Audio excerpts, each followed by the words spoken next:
Hello मित्रांनो, स्वागत आहे तुमचं आपल्या आर मराठी टेक या यूट्यूब चॅनलमध्ये। तर मित्रांनो, अशा प्रकारचे कट्टर हिंदू नावाचे बॅनर तुम्ही कशा प्रकारे बनवू शकता तुमच्या मोबाईलवरून, हे आज मी तुम्हाला स्टेप बाय स्टेप पद्धतीने सांगणार आहे। त्यासाठी तुम्हाला व्हिडिओ संपूर्ण बघायचा आहे। तुम्हाला काय करायचं आहे, तुमच्या मोबाईलमधील ChatGPT नावाचं ॲप्लिकेशन ओपन करायचं आहे, जे की तुम्हाला प्ले स्टोरला पण मिळून जाईल। तर मित्रांनो, ओपन केल्यानंतर तुम्हाला साईडला इथं प्लस आयकॉन दिसत असेल, त्याच्यावर तुम्हाला क्लिक करायचं आहे आणि तुम्हाला पाहू शकता तर ऑप्शन दिसतील। तर तुम्हाला फाईलमधून फोटो सिलेक्ट करायचा आहे, जेणेकरून तुमचा HD फोटो सिलेक्ट होतील। तर तुम्ही पाहू शकता इथे फोटो ओपन झाले आहेत। तर मी इथे एक फोटो घेतो जो की सनी जाधवचा आहे। फोटो ॲड केल्यानंतर तुम्हाला मी डिस्क्रिप्शनमध्ये हा प्रॉम्प्ट देईल, हा प्रॉम्प्ट तुम्हाला कॉपी करायचा आहे। तर पाहू शकता मी तो कॉपी करत आहे। कॉपी केल्यानंतर तुम्हाला परत ChatGPTमध्ये जायचं आहे आणि फोटोच्या खाली हा प्रॉम्प्ट पेस्ट करायचा आहे। पेस्ट केल्यानंतर तुम्हाला साईडला सेंड आयकॉन दिसेल, त्याच्यावर तुम्हाला क्लिक करायचं आहे। क्लिक केल्यानंतर तुम्ही पाहू शकता हा आहे आपला ओरिजिनल फोटो।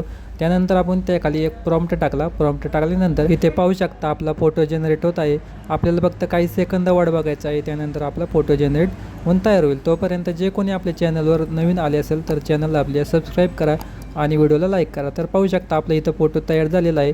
तुम्हाला ओपन करून दाखवतो। ओपन केल्यानंतर तुम्ही पाहू शकता अशा प्रकारे आपला फोटो कडक असा जनरेट करून भेटला आहे। तर तुम्हाला मी ओरिजिनल फोटो दाखवतो, हा होता ओरिजिनल आणि त्यानंतर आपल्याला असं एडिट करून भेटलेला आहे। आणि डाउनलोड करण्यासाठी सिम्पली तुम्हाला वरती डाउनलोड आयकॉनवर क्लिक करायचं आहे, जिथून तुम्ही तुमचा हा फोटो डाउनलोड तुमच्या गॅलरीमध्ये करू शकता। तर मित्रांनो, व्हिडिओ आवडला तर व्हिडिओला लाईक नक्की करा, चॅनलला सबस्क्राईब करा। चला तर भेटूया नेक्स्ट व्हिडिओमध्ये।